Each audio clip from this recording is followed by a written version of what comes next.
Glória a Deus, bom dia na paz do Senhor, amados irmãos. Graças a Deus, estamos no primeiro domingo do ano de 2025, 5 de janeiro, e é uma alegria darmos início a esse novo trimestre. É o primeiro trimestre que abrange os meses de janeiro, fevereiro e março. Graças a Deus. Muito bem, meus irmãos. Essa é uma lição muito relevante, muito importante, porque ela vai abordar um assunto que fala de apologética, que significa defesa, combate ao erro, às práticas chamadas espúrias, não ortodoxas. A palavra ortodoxia fala caminho correto, aquilo que não está no caminho correto. Então a lição que nós vamos estudar, ela fala sobre, o nome dela é Em Defesa da Fé Cristã, combatendo as antigas heresias que se apresentam, claro, hoje com nova roupagem. Então tem coisa que você fala, nossa, de onde tiraram isso?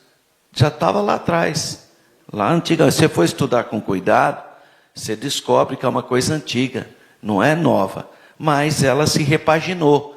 Ela tem uma imagem nova, mas é uma heresia antiga. Então, muitas heresias que a gente vê hoje, muitos grupos espúrios, não ortodoxos, ou seja, heterodoxos, que a gente vê hoje, são heresias e ensinamentos que já existiram lá atrás e que estão voltando hoje com uma nova roupagem. Então, essa é uma lição para se guardar, né? Aliás, todas as lições é bom guardar, né? Mas essa, em especial, é importante que os irmãos guardem com carinho, porque vai ser muito útil na defesa da fé. Vamos ver o conteúdo. O que nós vamos estudar nesse trimestre de janeiro, fevereiro e março? Bom, a lição 1, que é hoje, nós vamos estudar quando as heresias ameaçam a unidade da igreja. A lição 2, somos cristãos, da palavra latina Christianus sum, somos cristãos. Lição 3, a encarnação do verbo, né? O verbo se fez carne, a base, João 1,14. Lição 4, Deus trino, triuno, aqui trino, Pai, Filho e Espírito Santo. O Pai ama as pessoas e faz o plano da redenção. Mas quem executa esse plano? Não é o Pai. O Pai não se fez carne. Quem se fez carne é o Filho. O Filho se fez carne e morreu na cruz do Calvário para a nossa justificação. Mas quem convence você dessa verdade? É o Consolador, é a terceira pessoa da unidade divina, o Espírito Santo. Então, nessa lição de número 4, nós vamos estudar Pai, Filho e Espírito Santo, o único Deus eternamente subsistente em 3 pessoas.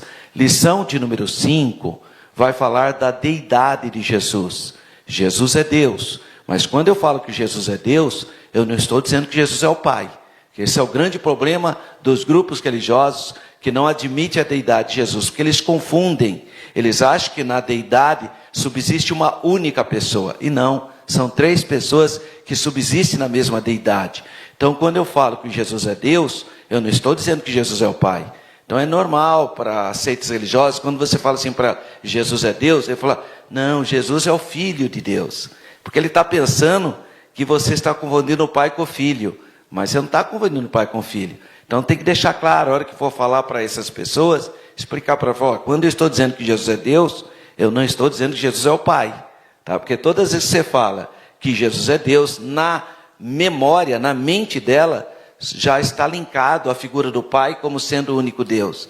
E aí quando você fala que Jesus é Deus, você fala, não, Jesus não é Deus, Jesus é o Filho de Deus. Claro que Jesus é o Filho de Deus, mas é da mesma natureza do Pai.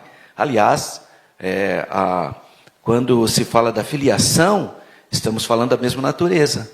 É lógico, é o Filho, né? Lição de número 6, o Filho é igual ao Pai, ou seja, é coeterno, é onipotente, onisciente e onipresente. São os 3 atributos exclusivamente de Deus. O Pai é onisciente, onipotente e onipresente. O Filho é onisciente, onipotente e onipresente. Jesus falou, não tiver 2 ou 3 reunidos no nome dele, ele estaria presente. Isso é onipresença. Então, os 3 os 3 atributos que o Pai tem, o Filho tem também. E os 3 atributos exclusivamente de Deus, que o Pai e o Filho têm, o Espírito Santo tem também. O Espírito Santo é onipotente, é onisciente, é onipresente. Por isso que as 3 pessoas, nós chamamos isso da única divindade eternamente subsistente, 3 pessoas. É diferente, por exemplo, de Maria. Maria, a mãe do Senhor Jesus, ela não é onipotente, ela não é onipresente e não é onisciente. Em outras palavras, se os católicos imaginam que Maria esteja em Aparecida, ela não pode estar em Fátima. Se ela estiver em Fátima, ela não pode estar lá no México. Não tem jeito, porque ela não é onipresente. Um dia eu falei isso para um rapaz, ele veio e me deu um panfletinho e falou: olha, você vê, né? Ó, pede para a mãe que é mais rápido. Eu falei: como? Não, pede para a mãe que é mais rápido. Eu falei: mas como assim é mais rápido? Porque ela é onipresente? Veja bem, é ou não é onipresente? Não, não é. Eu falei: mas então como que é mais rápido? Rápido é Jesus. Jesus é onipresente. Eu não tinha pensado nessa perspectiva. Não, você aprendeu errado. Não é que você não pensou nessa perspectiva. Você está dizendo que pedindo para a mãe é mais rápido, porque a mãe é boazinha, tudo, só que ela é onipresente, não é onipotente, não é onisciente. Aí ele ficou tão envergonhado que ele falou: eu acho que é assim. Eu falei: bom, então ela é deusa. Porque se for onipresente, se Maria estiver em Aparecida e ao mesmo tempo estiver em Fátima, então ela é onipresente. E se ela for onipresente, então ela é deusa. Olha o problema. É uma teologia problemática, a teologia mariana. Então, é muito importante você entender, e essa lição vai dar essa capacidade de você analisar. Quando eu estou dizendo que o Pai, o Filho e o Espírito Santo é onisciente, onipresente e onipotente, eu estou dizendo que as 3 pessoas é uma única divindade. Nós reconhecemos a divindade nas 3 pessoas da Trindade. E ninguém mais, irmão, ninguém tem esses atributos, nem Satanás. Se o diabo estiver no Japão, ele não pode estar aqui, vocês sabiam disso, né? Aqui ele nunca está mesmo, mas se ele estiver lá no Japão, ele não pode estar em São Paulo, na capital. Coitado do irmão da capital, tá? Então, por quê? Porque não é mais tem uma rede de demônio que traz informação para ele. Tem mesmo, mas ele não é onipresente. Jesus é. Então, quando você fala o nome de Jesus, tem poder, porque ele é onipresente, tem todo o poder. É Satanás, irmão, se estiver aqui não pode estar lá não. O demônio, se estiver num local, não pode estar no outro. Não é onipresente. Esses santos aí que os católicos acreditam, se ele estiver num local, ele não pode estar no outro não. Não são onipresentes, não são onipotentes, não são oniscientes. Agora, irmão, vai ficar invocando, essa coisa de brasileiro, né? Cuia. Quer buscar uma cuia, né? Vai logo em quem tem poder, irmão. Vai logo no nome poderoso de Jesus. Jesus diz: todo poder foi me dado no céu e na terra, irmão. Jesus é todo poderoso. É por isso que nós invocamos o nome de Jesus. Lição 7. As naturezas de Jesus, humana e divina. Jesus é o verdadeiro homem. Jesus é 100% humano. Não é, irmão? Você vê, irmão, Jesus é 50% humano, 50% divino. Que heresia é essa, irmão? Quem inventou isso? Jesus é 100%. Ele é o verdadeiro homem, o verbo que se fez carne. É carne, 100% humano e 100% divino. Verbo, Deus, carne, homem.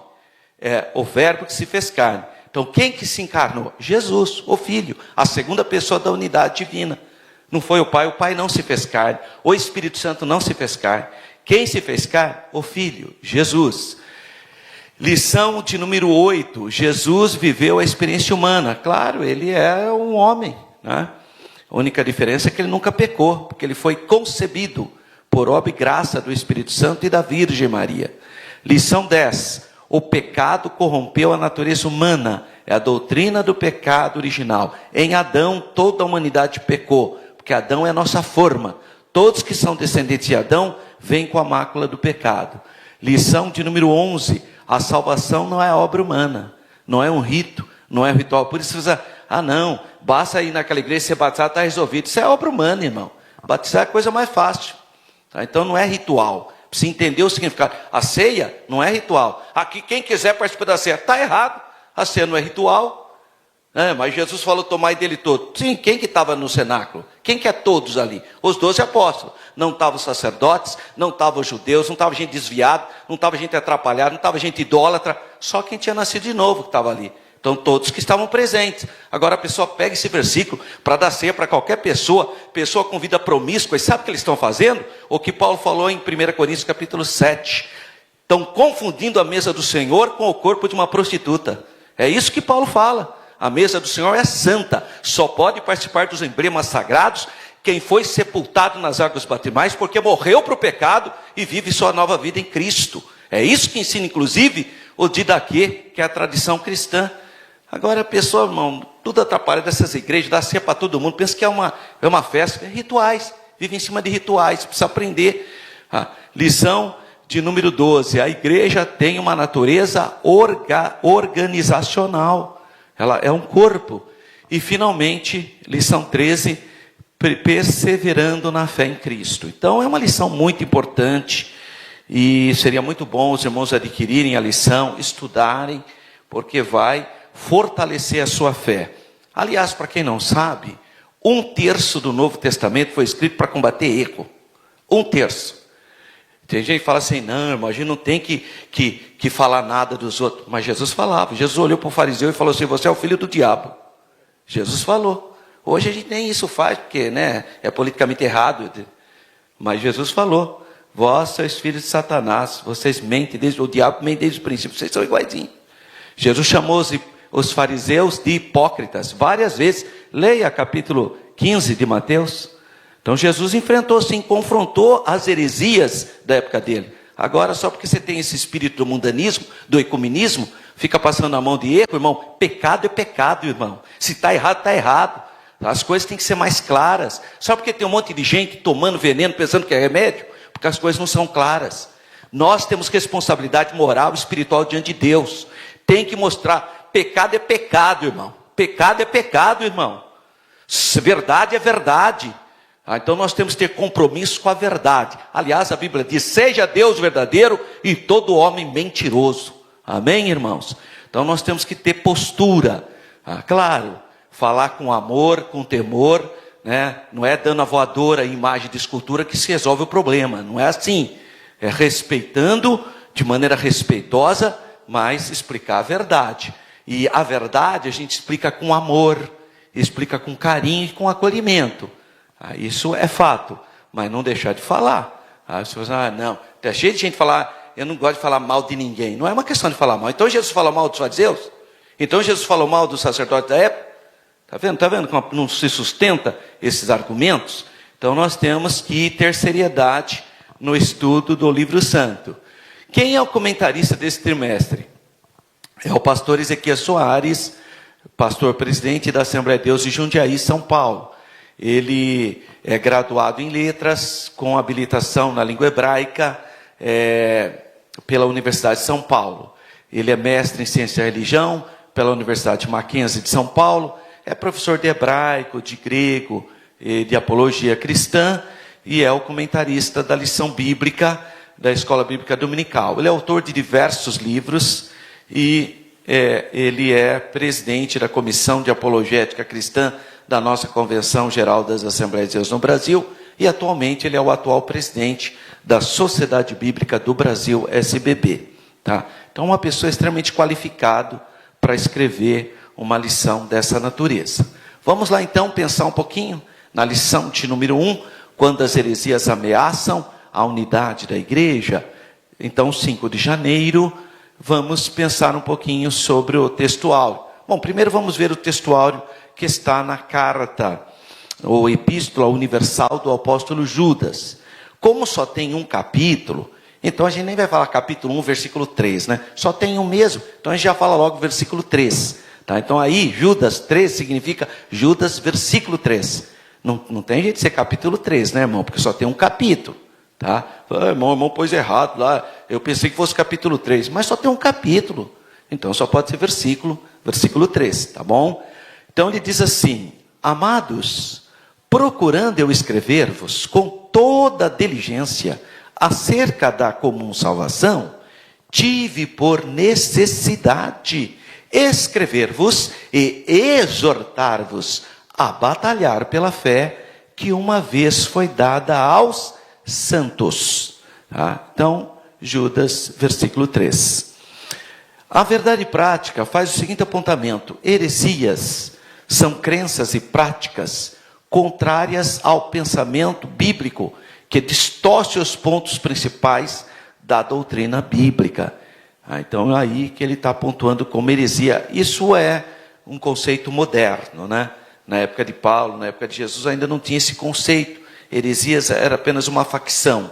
Hoje é que tem essa percepção de uma crença errada, né? Fala heresia, né? Isso é uma heresia, quer dizer, uma coisa errada. Então, esse é um termo que o cristianismo desenvolveu. A leitura bíblica em classe está em 3 partes da Bíblia. Está em Atos, capítulo 20, versículos 28 a 31. Depois, na primeira Epístola Universal do apóstolo Pedro, capítulo 3, versículos 15 a 16. E, finalmente, na segunda Epístola Universal de Pedro, capítulo 2, versículos 1 a 3. Quero convidar os irmãos presentes para que reverentemente se coloquem de pé para nós lermos juntos esses textos tão relevantes. E você que está nos acompanhando de maneira remota, também pode nos acompanhar. Leia comigo aí, tá bom? Então vamos lá, 1 Atos, capítulo 20, versículos 28 a 31. Versículo 28. Olhai, pois, por vós e por todo o rebanho, sobre que o Espírito Santo vos constituiu bispos, para apacentardes a igreja de Deus, que ele resgatou com o seu próprio sangue. Porque eu sei isto, que depois da minha partida entrarão no meio de vós lobos cruéis, que não pouparão ao rebanho, e que de entre vós mesmos se levantarão homens que falarão coisas perversas, para atraírem os discípulos após si. Portanto, vigiai, lembrando-vos de que durante 3 anos não cessei, noite e dia, de admoestar com lágrimas a cada um de vós. 1 Pedro 3, 15 a 16. Antes, santificai ao Senhor Deus em vossos corações, e estais sempre preparados para responder com mansidão e temor a qualquer que vos pedir a razão da esperança que há em vós, tendo uma boa consciência, para que, naquilo em que falam mal de vós, como de malfeitores, fiquem confundidos os que blasfemam do vosso bom procedimento em Cristo. 2 Pedro 2, 1 e 3. E também houve entre o povo falsos profetas, como entre vós haverá também falsos doutores, que introduzirão encobertamente heresias de perdição, e negarão o Senhor que os resgatou, trazendo sobre si mesmos repentina perdição. E muitos seguirão as suas dissoluções, pelos quais será blasfemado o caminho da verdade. E por avareza farão de vós negócio com palavras fingidas, sobre os quais já de largo tempo não será tardia a sentença, e a sua perdição não dormita. Amém. Graças a Deus. Oremos.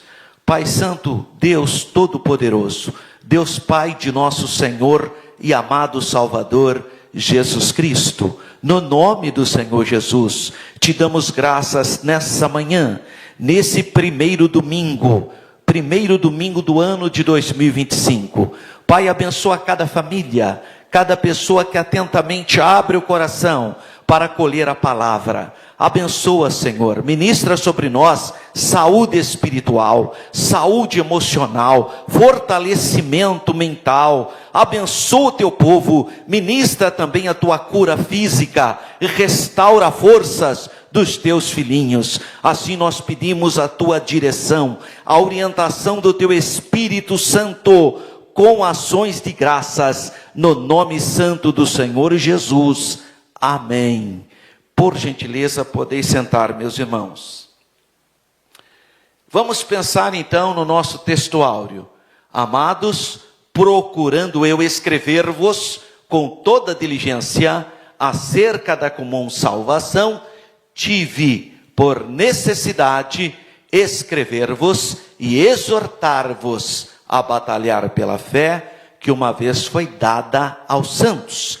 Num primeiro momento, quando eu leio esse versículo 3 da Epístola Universal de Judas, a primeira impressão que eu tenho, assim, em uma leitura rasa, a impressão que eu tenho é que ele queria escrever sobre coisas profundas, queria falar talvez uma teologia sofisticada, mas ele percebeu que ele precisava mudar o foco e começar a exortar o povo de Deus a tomar cuidado contra os falsos ensinos.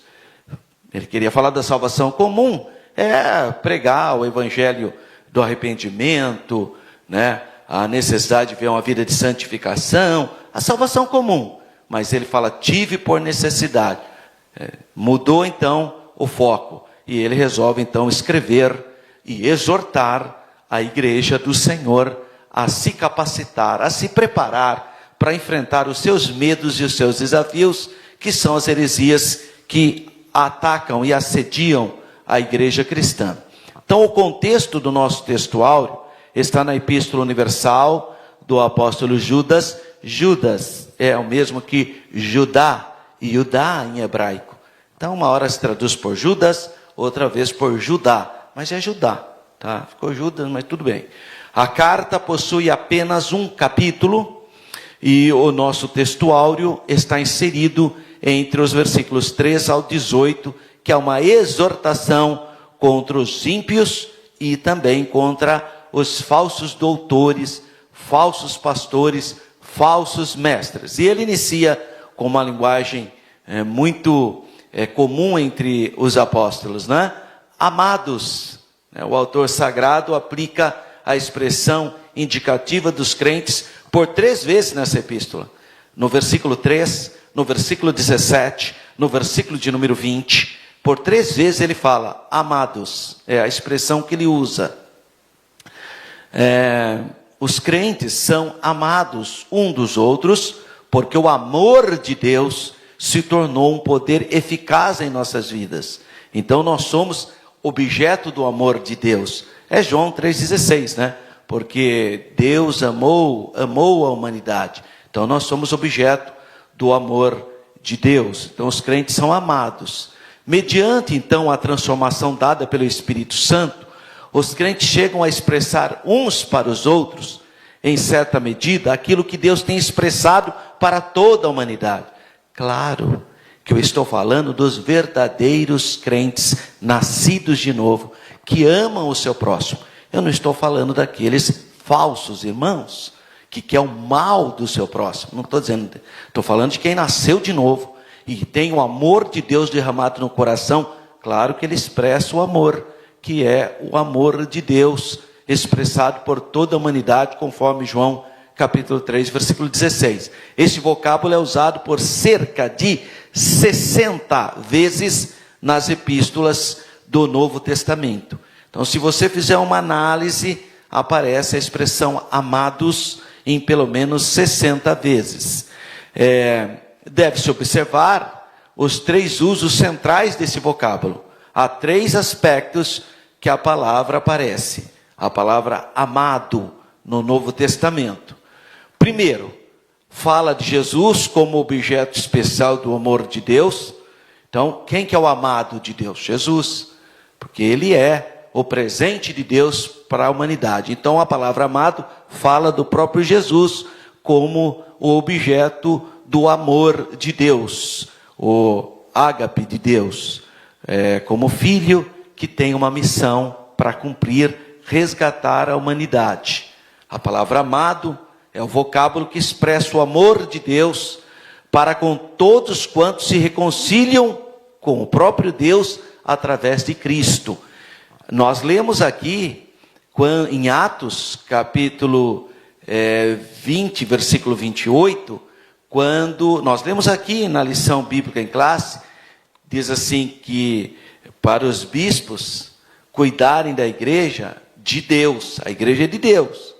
Só que no final ele fala assim, que Deus comprou com o seu próprio sangue. Claro, que ele está se referindo a Jesus. Não foi o Pai que derramou sangue na cruz, foi Jesus. E ali há o texto que chama Jesus expressamente de Deus.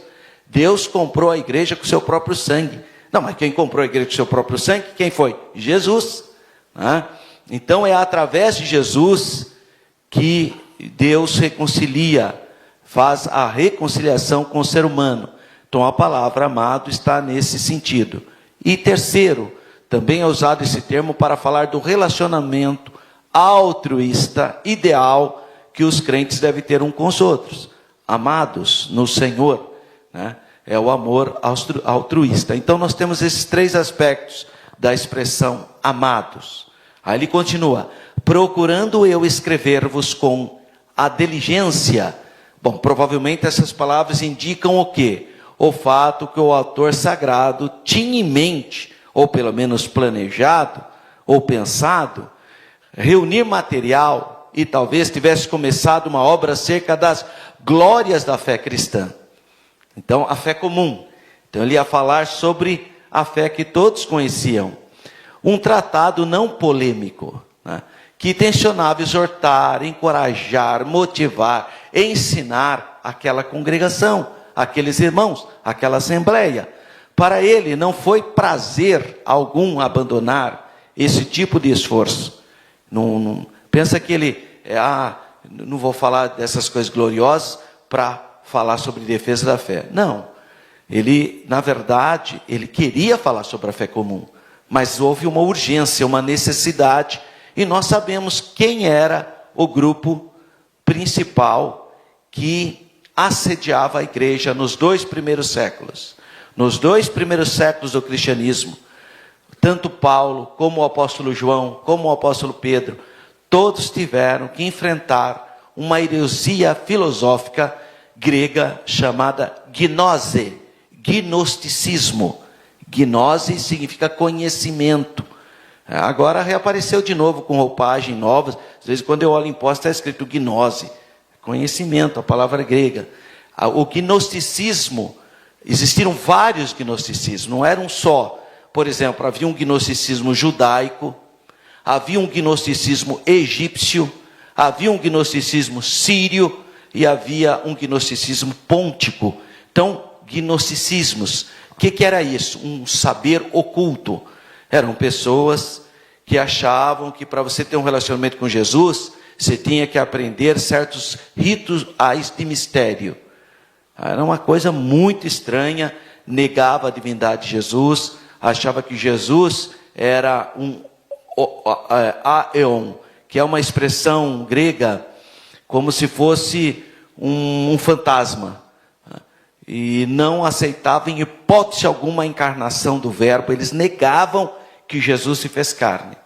Então olha só, pessoas gregas, filósofos que tinham aceitado a Jesus, mas que estavam ensinando outra coisa. E por isso que Paulo e João falam expressamente que quem não confessa que Jesus Cristo vem em carne é o espírito do anticristo. Ele chama os gnósticos de anticristo. Mas os 2 primeiros séculos do cristianismo, a grande heresia que solapou a fé de muitos irmãos foi a heresia gnóstica. Acho que há uns anos atrás se descobriu um material antigo no Egito, e aí alardearam como descobriram o 4º evangelho, o evangelho de Tomé no Egito. Gnóstico, irmão, é coisa gnóstica, né? Achando que a igreja escondeu. A igreja não escondeu nada. O gnosticismo foi uma heresia que a igreja combateu. a encontrar lá no Egito, dizendo, vai abalar isso tudo, a igreja vai abalar, a igreja combateu isso o tempo todo. Então é só a gente que não conhece a Bíblia, não conhece a palavra de Deus, não vem na escola bíblica dominical, tem essa fraqueza, né? Mas essas são heresias gnósticas, não tem menor sentido. A outra parte do textuário fala acerca da comum salvação, ou da fé comum. Bom, então vamos considerar os seguintes pontos do que ele entende por fé comum. O perdão dos pecados, que é a doutrina do arrependimento, né? O perdão dos pecados, arrependimento, a fé inicial, tudo isso seria a fé comum. A vida de fé, a santificação e a glorificação, seriam elementos da fé comum. Essa era a fé comum que o apóstolo Judas queria compartilhar com os irmãos. Mas ele fala, tive por necessidade escrever-vos. Por quê? Por que ele teve essa necessidade? Porque os gnósticos estavam obtendo êxito em sua campanha de adquirir adeptos tirados da igreja com sua doutrina insidiosa. Os gnósticos, então, entravam na igreja, participavam do culto, depois abordavam os irmãos e falavam, olha, você precisa entrar num conhecimento mais profundo, que é uma coisa mais discreta, não é qualquer um que tem capacidade. Então pegava, às vezes, até o melhor da igreja, né? Pegava as pessoas mais letradas, mais capacitadas, para ter essa experiência gnóstica. E isso ocorreu nos 2 primeiros séculos da igreja cristã. Os gnósticos ensinavam que Cristo era apenas um aion, uma emanação angelical, e não o verbo, ou mesmo um poder elevado, espiritual. Porquanto era apenas um dentre muitos mediadores e pequenos salvadores. É o que hoje você vê aquele grupo chamado Testemunha de Jeová dizer, que Jesus é apenas o arcanjo Miguel, que Jesus é o mestre de construção de Jeová Deus. Essa é a ideia gnóstica, tá? Tirando a divindade de Jesus. Não, Jesus é o mestre de construção de Jeová Deus. Só disse numa pessoa na divindade que é Jeová. E Jesus, você fala, mas está escrito que Jesus é Deus? Está aqui no princípio, é Deus, mas não é Deus igual o Deus Todo-Poderoso. Mas então tem 2 deuses? Tem um Deus Todo-Poderoso e um deusinho chamado Jesus? Na prática é isso, politeísmo. A crença em 2 deuses, em um deusão verdadeiro chamado Jeová e um deusinho chamado Jesus.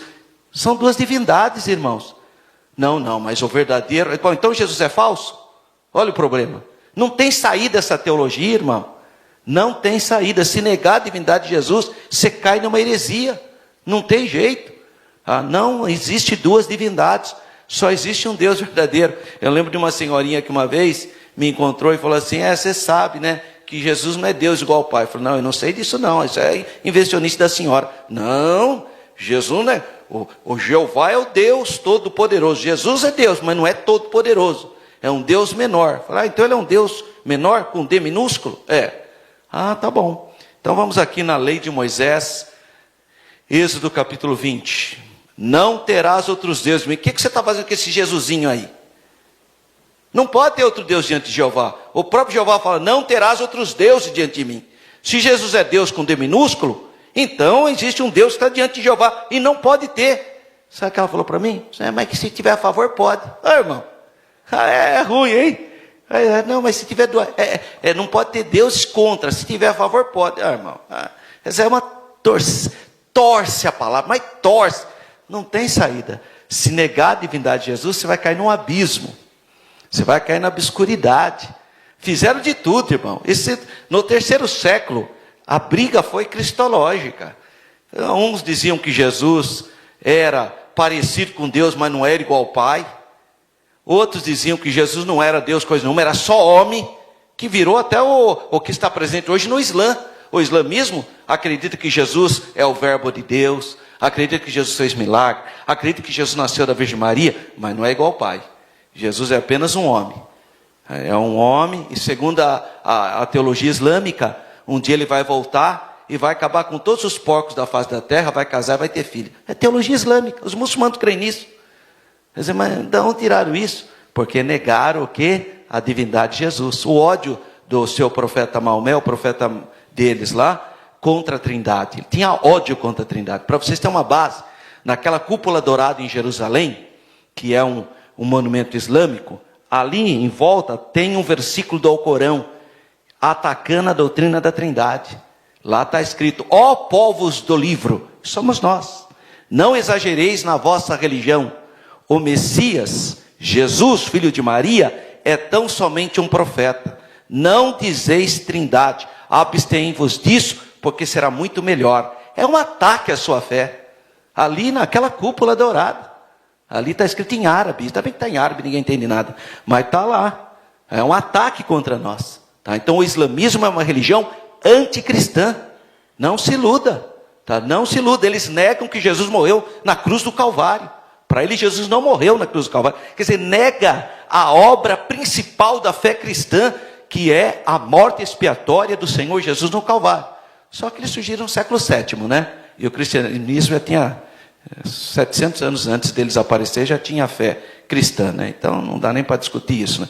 Portanto, nós temos que ter discernimento, irmão, porque esses grupos negam a fé cristã. Você tem que saber disso, para você não ser enganado, achar que tudo é a mesma coisa. Não é a mesma coisa, irmão. Precisa ter discernimento. E infelizmente os gnósticos entraram, o Islã, a doutrina do islamismo, em achar que Jesus não foi crucificado. Quem foi crucificado no lugar de Jesus foi Judas. O islamismo ensina isso. É gnóstico. Os gnósticos ensinavam isso. Isso aí eles beberam no gnosticismo. Os gnósticos diziam que a hora que foram prender Jesus, Jesus transfigurou o rosto dele para o rosto de Judas. Aí levaram Judas e crucificaram Judas pensando que era Jesus. Mas Jesus subiu ao céu. Que é isso, irmão? Jesus falou: sou eu. Todo mundo caiu. A divindade de Jesus: sou eu. E Jesus falou muitas vezes: eu dou minha vida pela humanidade. Ninguém tem gente que pensa, irmão, que coitado de Jesus, irmão. Coitadinho de Jesus. Prenderam ele, irmão. Crucificaram. Não, ele deu a vida dele porque ele te ama. Ele entregou a vida dele. Não pensa, Jesus não é um coitadinho, não. Jesus é o Filho de Deus. Ele fez conscientemente, ele fez isso porque ele queria salvar você eternamente. Ele derramou o sangue dele porque ele te ama. E ele quis te salvar. Não tem essa, irmão, ai que dó de Jesus, irmão. Você vê, né? Não, ele enfrentou.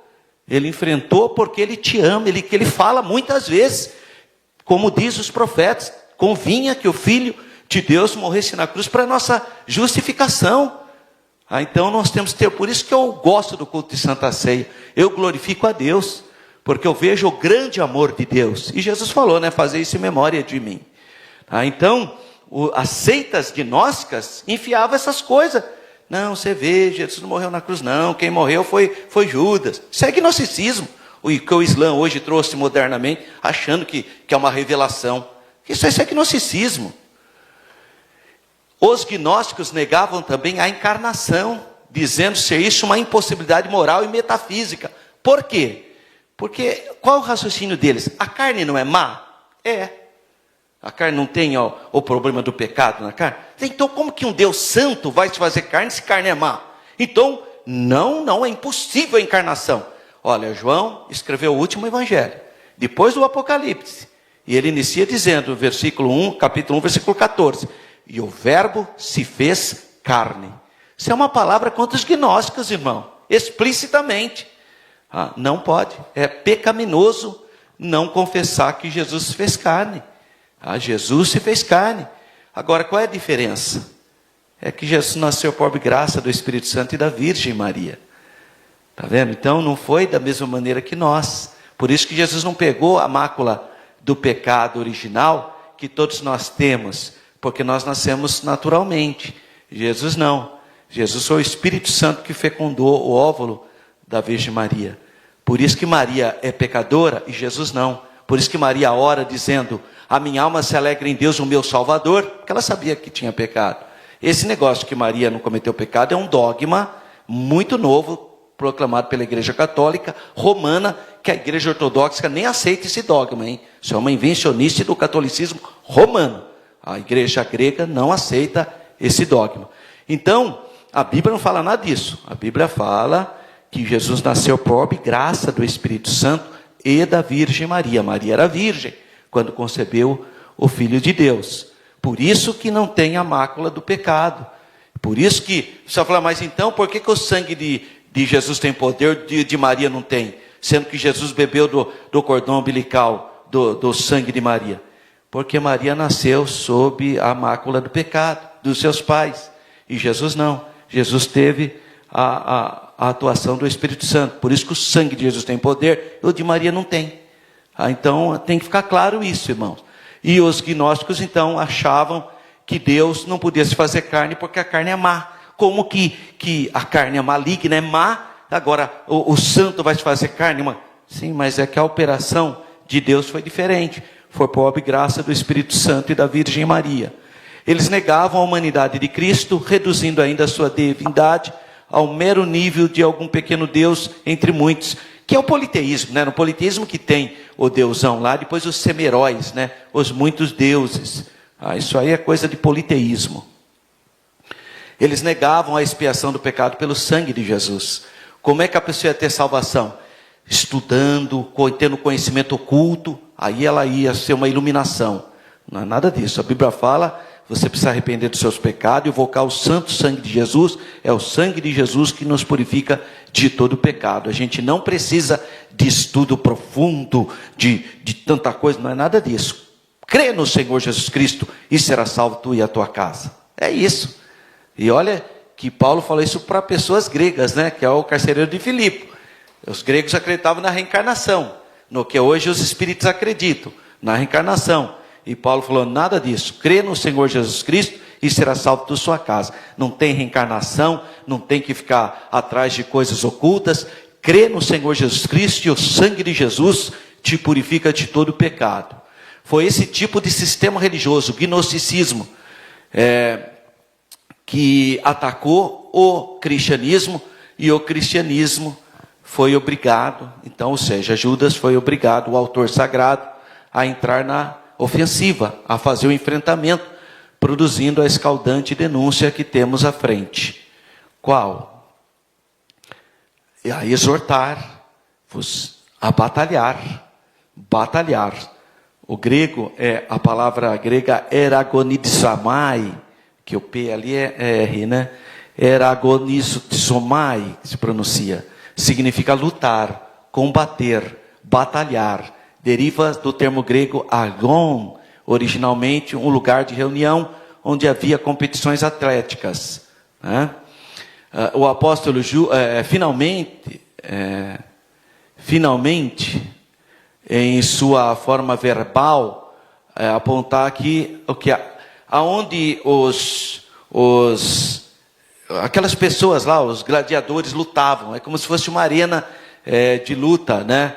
Entre os gladiadores. Naquele local, isso era muito comum na cultura grega, um local onde os lutadores ficavam, né? O apóstolo Judas, pois, exorta-nos a nos agonizarmos em prol da fé cristã.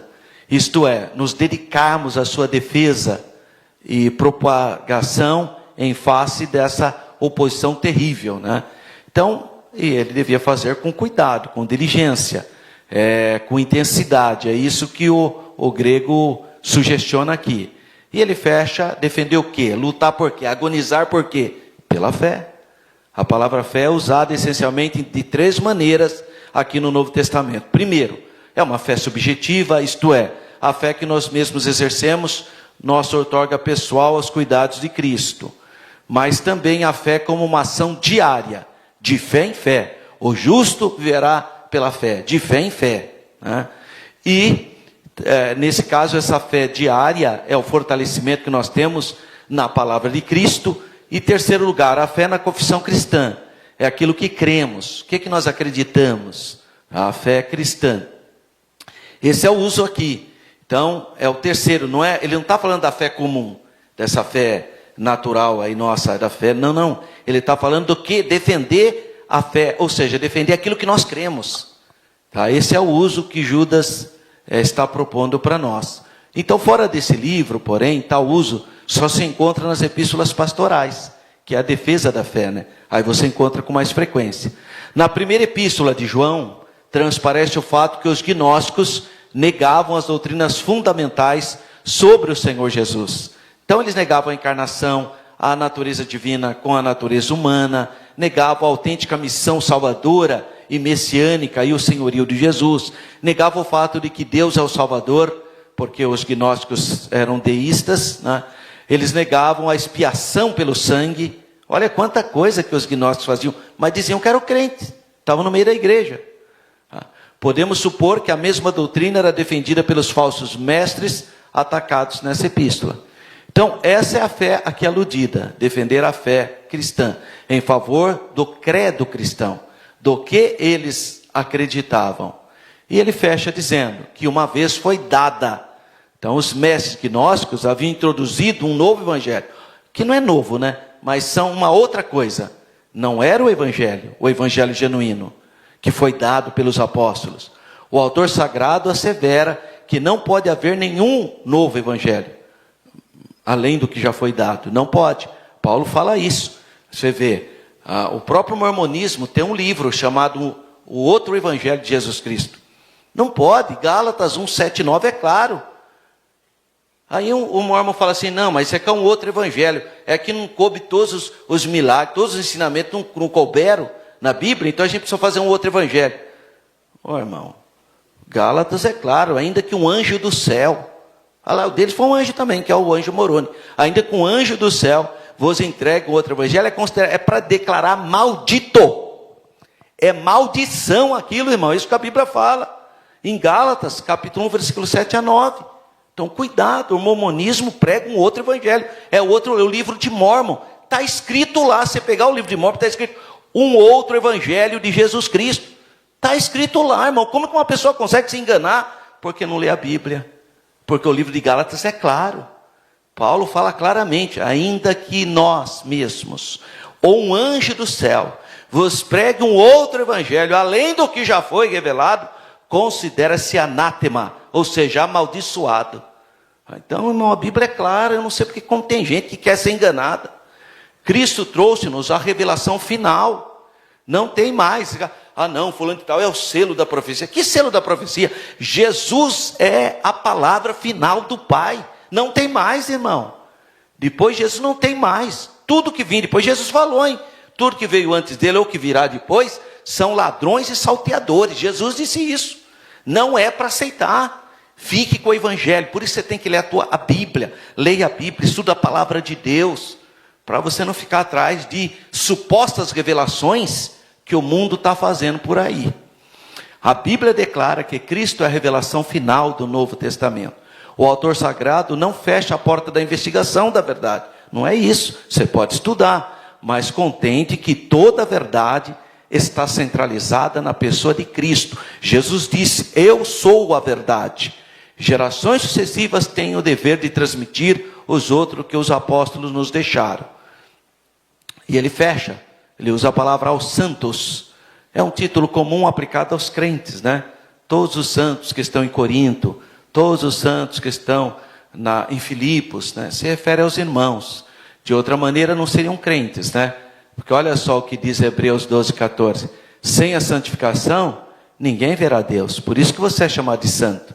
Agora, tem a santificação imediata, que é a posicional. Quando você aceita Jesus, você é declarado santo. E aí, na sua caminhada, você entra no processo da santificação.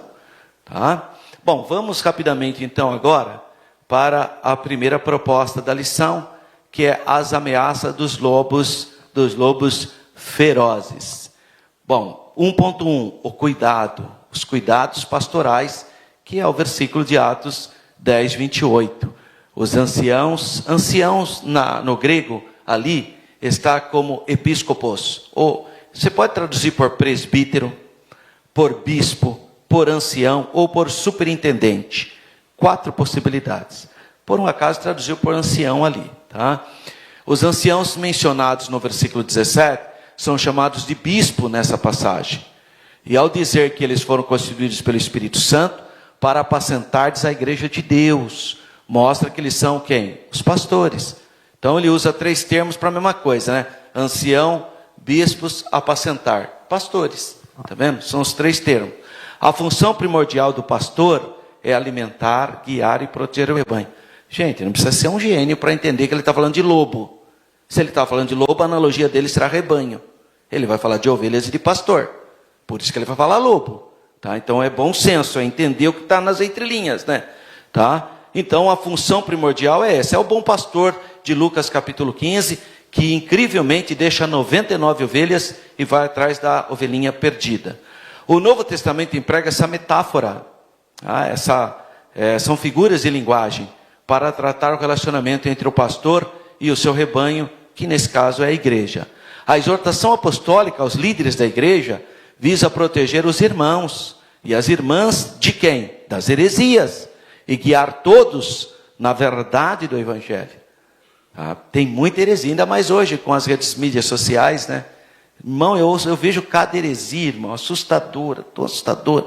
Teve um que falou assim, a Assembleia de Deus fica comemorando o Natal é pagão. Onde que está escrito que Jesus mandou comemorar o Natal?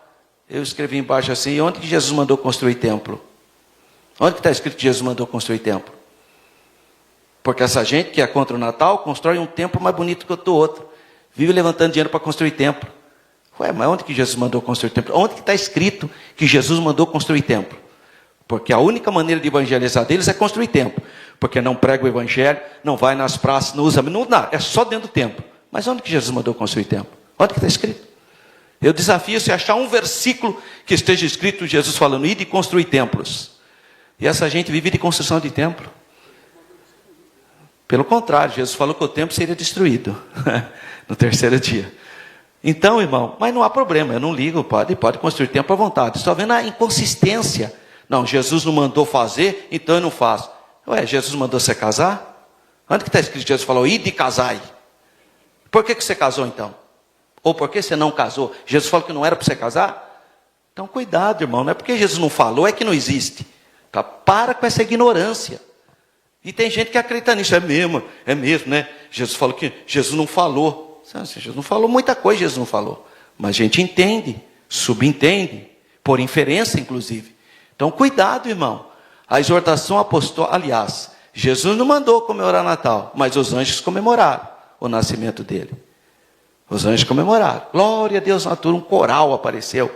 A estrela brilhou. Então, por que tudo isso? Não deve ter nada disso, seja que não era para comemorar nada. Por que ele não vai lá falar para os anjos que não era para comemorar? Para aí, ó. Vocês estão falando com Deus, você não pode comemorar o Natal. Para, irmão. Está vendo como que é fraquinho? Os magos vêm com presente, dá presente sim. Os pastores se alegram. Agora essa gente fica triste. É gente má amada. Porque quem está com o coração cheio de amor é alegre. A igreja, irmão, a Bíblia é um livro de festas. É cheio de festa na Bíblia. Glória a Deus. Até no céu vai ter a festa, a bodas do Cordeiro. Oh, glória a Deus, eu espero que você esteja nessa grande festa. Então a exortação apostólica aos líderes da igreja visa proteger os irmãos e as irmãs do quê? Da heresia. Esse cuidado parece nos ensinos do Senhor Jesus. Jesus fala muito contra os ensinos errados. Bom, já falei, um terço do Novo Testamento é para combater a heresia. Existem epístolas inteiras que foram escritas para combater a heresia. Te dou um exemplo. Gálatas. A epístola de Paulo aos Gálatas foi para combater os judaizantes. Esse povo que quer que você deixe a barba crescer, pôr um talite na cabeça, ficar falando meia dúzia de palavras hebraicas e ficar cantando, tocar o sofá. Essa gente aí que Paulo enfrentou em Gálatas capítulo 6. Em todo o livro de Gálatas, nos seus 6 capítulos. 1.2. Depois da minha partida. Olha só o Paulo falando para os pastores em Éfeso. Essa expressão é uma palavra profética. Pois o apóstolo não está apenas se referindo à sua morte, mas também ao avanço dos hereges no seio da igreja, depois do período apostólico no futuro. Paulo usa uma linguagem metafórica, uma linguagem de figuras de linguagem, para identificar os falsos doutrinas. Ele vai chamar esses líderes como lobos cruéis. Sabe por quê, irmão? Por causa da crueldade. Eles mexem com o sentimento da pessoa. Isso é cruel. Eu já vi pessoas que perderam a fé, porque gente falou, não, seu filho vai viver. Não, você vai ter isso. É tudo mentira, não teve nada. Mas ele estava interesse no dinheiro da pessoa. Coisas horrorosas já aconteceram. Enganos. Lobos cruéis. Sabe? que assedeiam as irmãs da igreja. É líder religioso, mas que assedeia crianças. Então, irmãos, são lobos cruéis, lobos vorazes, gente cheia de pecado, mas que usa o púlpito. Eu não sei, mas eu tenho dificuldade de entender isso aí, mas eu ouvi dizer até que pessoas que usam até droga. Diz que é pastor, mas usa até droga, irmão. Mas pensou uma coisa dessa? Diz que é pastor, mas bebe, enche a cara, irmão. Isso é lobo, irmão. Que pastor, coisa nenhuma. Você acha que o pastor vai ser um pastor drogado? O pastor tem que cuidar de ovelha, tem que enfrentar inimigo, tudo. Isso aí não é pastor, coisa nenhuma. Isso é lobo cruel, que só pensa no seu dinheiro, que só pensa nos bens materiais, que olha para você e só vê cifrão. Isso é lobo cruel, lobos vorazes. Não tem nada de reino de Deus. E Paulo profetizou que depois, em outros momentos, nós íamos enfrentar isso. Eu e você temos que enfrentar isso. Por isso que essa gente não gosta de escola dominical, viu, irmão? Essa gente não gosta que você aprenda a palavra. Ela não gosta, quer que você fique manipulado. E uma das piores coisas que existe é a manipulação religiosa. É cruel. Eu sei que Deus vai dar um juízo muito pesado em quem usou da religião para enganar as pessoas. Porque é uma coisa muito cruel fazer isso com a pessoa. Paulo usa então essa linguagem, lobos vorazes. O apóstolo Pedro, depois de ensinar que o Espírito Santo inspirou os profetas do Antigo Testamento, mostrou que a presença do verdadeiro ensino nem sempre é suficiente para impedir a manifestação do falso. É verdade. Tanto que, ao falar a respeito dos profetas legítimos dentre o povo hebreu, ressaltou que também havia entre o povo falsos profetas, como haveriam de surgir com o tempo no meio da igreja falsos mestres, pessoas que não têm humildade, é egocêntrico, gosta de ser paparicado. Não pensa que ele é servo da igreja, não. Ele quer que a igreja sirva a ele.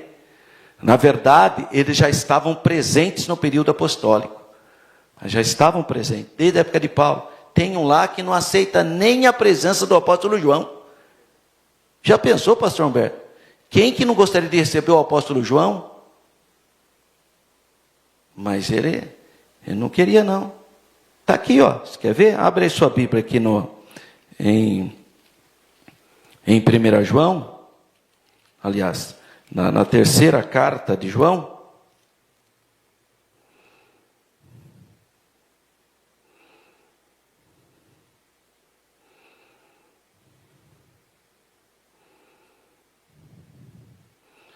Primeira carta de João, versículo 9. Olha aqui, irmão, está registrado aqui, ó. Tenho escrito à igreja, mas Diótrefes, que procura ter entre eles a primazia, não nos recebe. Mas é demais, né? Não querer receber o apóstolo João, irmão. O que escreveu o Evangelho, escreveu as 3 epístolas, que escreveu o livro do Apocalipse. Esse Diótrefes aqui, ó. Diótrefes, Deus me livre fazer parte dessa igreja. Não queria aceitar o pastor presidente da igreja. Fala que a igreja era dele. Queria ser pastor presidente, irmão. Olha que fraqueza. O Diótrefes queria ser a síndrome de querer ser pastor presidente. Tem gente assim que quer ser o pastor presidente da igreja. Aí divide, fala, nem se for a igrejinha tem 5 pessoas, mas ele é o presidente da igreja. O que importa é que eu sou presidente. Só tem uma, é alugado, tem meia dúzia de pessoas, mas eu sou presidente, eu sou presidente. É o Diótrefes. Diótrefes, que Deus nos livre dessa gente, irmãos. É um ego muito grande, né? 1.3, a origem dos falsos mestres. 2 pontos surpreendentes nessa parte do discurso nos chamam a atenção. Primeiro, os lobos vorazes surgem de dentro da própria igreja. Olha o problema, irmão. Eles entram aqui no nosso meio, verificam ele, depois acho que vê, porque chega no dia, às vezes, do aniversário do pastor, todo mundo lá homenageia o pastor, dá um envelopinho pro pastor, já pensa que é uma fonte de renda. Aí já quer ser pastor. Mas não entende que tem que visitar as pessoas, tem que expulsar demônio, tem que orar por enfermo. Isso ele não vê nada. Ele só vê o dia do aniversário do pastor. Aí enfia na cabeça. Sabe, são gente que nem na Copa do Mundo. Chega na Copa do Mundo, todo mundo vira jogador de futebol. Acha que tem vocação. Só que acaba a Copa do Mundo, aí ele percebe que não tem vocação nenhuma. Aí chega nas Olimpíadas, ele acha que vai ser um atleta olímpico. Sabe, é gente que vai pela onda. Aí chega na igreja um dia que é o dia do aniversário do pastor, e vê o povo homenageando o pastor, dando um envelopinho por um. Pensa que ministério pastoral é aquilo. Tem um único dia, irmão, no ano. E os outros dias? Então a pessoa não tem chamada coisa nenhuma. Ele tem. Então, mas infelizmente surge da própria igreja. Ó. Os lobos vorazes surgem dentro da própria igreja. Paulo fala, dentre vós mesmos. Segundo lugar, se levantarão homens que falarão coisas perversas para atrair os discípulos após si. Os discípulos deles ainda estão por aí, ainda hoje. E não precisa ir longe não, dá uma entradinha nas redes sociais para você ver. Entre eles estão os que se posicionam acima da Bíblia, falam abertamente. Eu mesmo, teve um que foi orar, falou assim, meu Deus, é em meu nome mesmo que eu peço um milagre. Olha, esse é poderoso, né, irmão? Não queria nem falar o nome de Jesus, é nele mesmo. Se eu sou teu servo, é em meu nome mesmo que tem que acontecer o milagre. Irmão, o duro, o espantoso, não é isso. Porque aí está na cara que é um herege. O espantoso é crente acreditar nisso. Aí que a gente vê que o espírito da mentira está operando, irmão. Não é possível. Você fala a verdade, você tem que falar 10 vezes para a pessoa ver que é verdade. E a mentira fala uma vez só, todo mundo acredita. É rapidinho, todo mundo acredita. Você falou uma mentira, todo mundo já acredita. Que é isso, irmão? Então eles se posicionam acima da Bíblia. Falam coisas que não tem na Bíblia. Não tem na Bíblia. Fala, mas onde que está escrito isso na Bíblia? Porque Jesus venceu Satanás citando a Bíblia. Está escrito, está escrito, está escrito.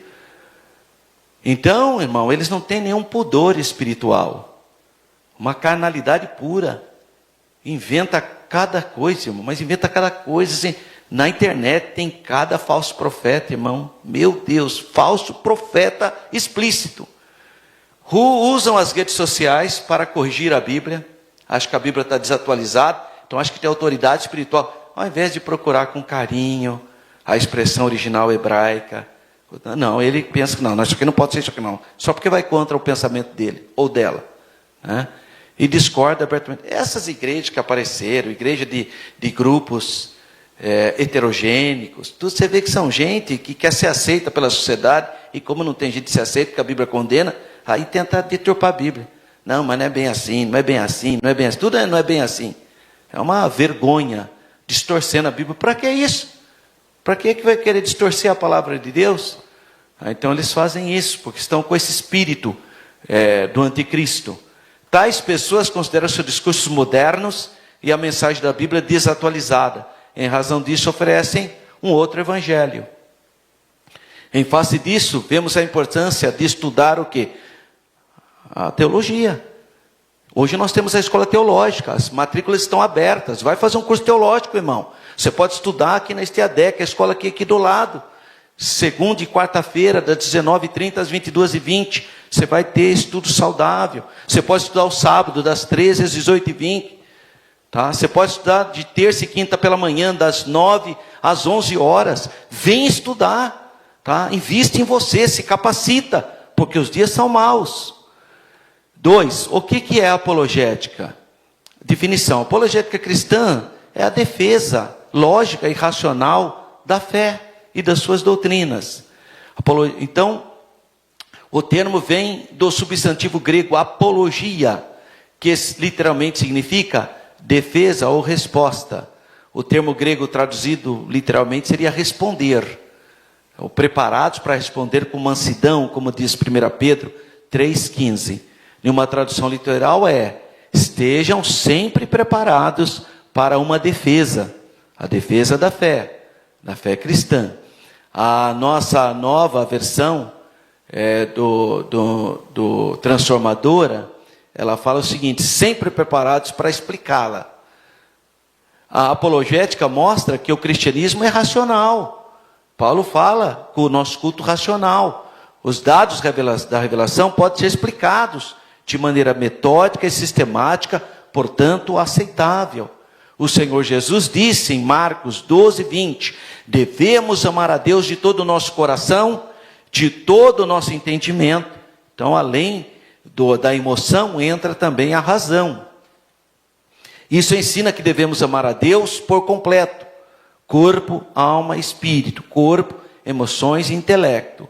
2.2. O que defesa Pedro está se referindo quando ele cita o capítulo 3, versículo 16. Bom, há quem argumente que essa é uma defesa, uma resposta a alguma acusação, visto que essa palavra apologia aparece com esse sentido ali no Novo Testamento. Defesa de uma acusação tanto formal, como a gente vê em Atos, como informal, como a gente vê em Corinto.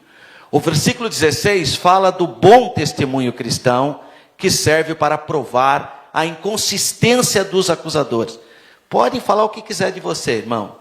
A hora que você chegar lá e eles virem suas obras, sua postura, tudo cai por terra. E, irmão, isso aconteceu muitas vezes comigo. Mesmo quando eu cheguei aqui na Câmara, e aí vem uma pessoa radical e falaram tanta coisa de mim. No primeiro mês já tinham mudado toda a opinião. Eu subia naquela tribuna com todo o respeito, defendendo os interesses da cidade. Caiu tudo por terra. Depois, quando eu fui para a Secretaria de Gestão e Controle, a mesma coisa. E vem vindo um extremista, pastor, vai ser uma... Hoje estão lá, irmão, todo respeitando a gente. Por quê? Porque a gente muda o conceito das pessoas pelo testemunho. Então muda. Quantas vezes falaram de você, meu Deus, aí você chegou lá, trouxe paz, abençoou o ambiente, no seu trabalho, ou quando aluga uma casa, ou quando faz alguma... Por causa do testemunho, muda tudo. Há casos de pais não cristãos que não aceitavam o relacionamento do filho. Hoje não aceitava o relacionamento de sua filha ou do seu filho, porque era com crente, e hoje recebe como um filho, como uma filha, que mudou completamente. Então, é o testemunho cristão que vale, é a sua vida de piedade. Mas não parece ser esse o caso aqui, porque a defesa aqui está falando da fé dos cristãos. Ainda que Pedro esteja se referindo então a uma resposta de uma acusação formal, tem a ver com a defesa da fé cristã, como aconteceu também com Paulo diante de Festo, o governador, ali em Atos 26, ou com o rei Agripa, também em Atos 26. 2.3, o que devemos combater? As heresias. Por que eu tenho que combater a heresia? Para a defesa própria, para ajudar os outros à compreensão da própria fé.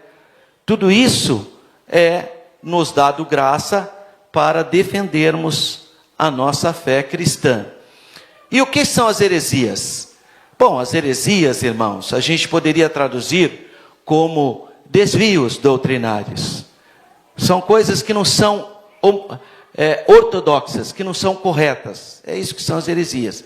Agora, o termo já apareceu na Bíblia como partido, é verdade, mas também apareceu como algo de perdição.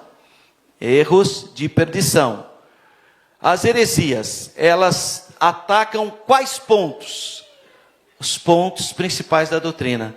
As heresias atacam a doutrina de Deus, atacam a doutrina da Trindade, atacam a pessoa do Senhor Jesus, atacam a pessoa do Espírito Santo, atacam a doutrina do homem, que é a natureza, pecado, salvação, origem, destino, ataca a doutrina dos anjos, ataca a doutrina da igreja e ataca a doutrina da Bíblia. O mais grave erro é quando diz respeito a Deus, porque aí ataca a grande doutrina da pessoa de Deus. Então esses são os ataques das heresias. Para nós encerrarmos, os apóstolos responderam aos opositores da fé cristã e lançaram a base da nossa teologia. Todos os escritos do Novo Testamento mostram essa luta acirrada contra as falsas doutrinas. É, pois, tarefa da igreja atual, o nosso textuário, batalhar pela fé que uma vez foi dada aos santos. E nós finalizamos para a seguinte reflexão: estamos a fazer pela verdade o que os agentes da heresia fazem pela mentira? Isso aqui é uma pergunta importante, é uma pergunta muito importante, então, nós pensarmos. Aqui o irmão Valdenir Fernandes, ele faz uma pergunta: Judas mencionado é o apóstolo ou o irmão de Jesus? As duas coisas. É o irmão do Senhor e ele era apóstolo também. Apóstolo é quem viu Jesus pessoalmente, quem teve um contato com Jesus pessoalmente. Isso é uma das características do apostolado, né? Muito bem. Então ali ele fala, Judas fala, irmão do Senhor. Está escrito lá na epístola, é só você ler no início. Então esse é o irmão de Jesus também. Então nós finalizamos com essa pergunta: estamos fazendo pela verdade o que os ímpios fazem pela mentira? É uma pergunta que nós temos que pensar, tá? Isso é muito sério. Bom, a nossa viagem para Israel, se Deus permitir, vai ser agora em novembro de 2025. Você pode entrar em contato com esses telefones aí da Renova e se programar para fazer essa abençoada viagem.